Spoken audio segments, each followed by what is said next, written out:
So last night I skinned and boned some chicken for the casserole, but instead of just throwing the bones and bit of meat that was on it away, I boiled up the chicken bones and I made stock for soup today.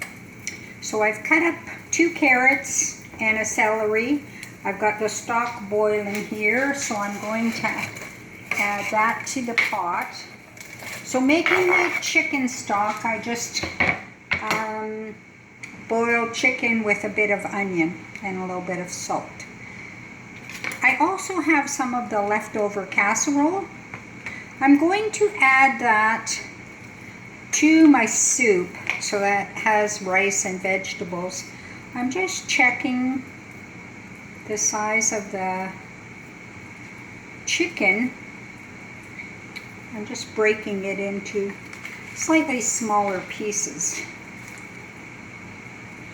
I had 4 chicken breasts that I did. 3 of them I used in the casserole, and one of them I cooked for today, so I'm making chicken Caesar salad with one. I've got the bacon going there, and I've got muffins in the oven. So everything is going along good. So all the chicken pieces I broke up to like bite size.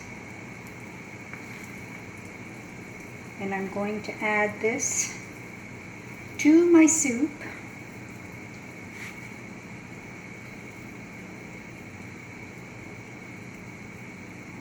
I just need to wash my hands here.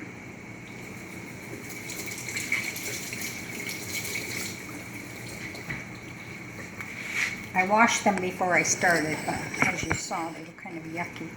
So here's the soup pot. And I'm just going to put this in carefully.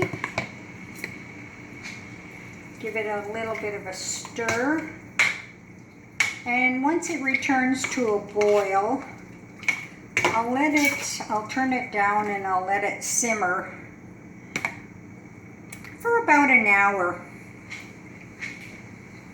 And from your leftovers, you will make a nice chicken soup.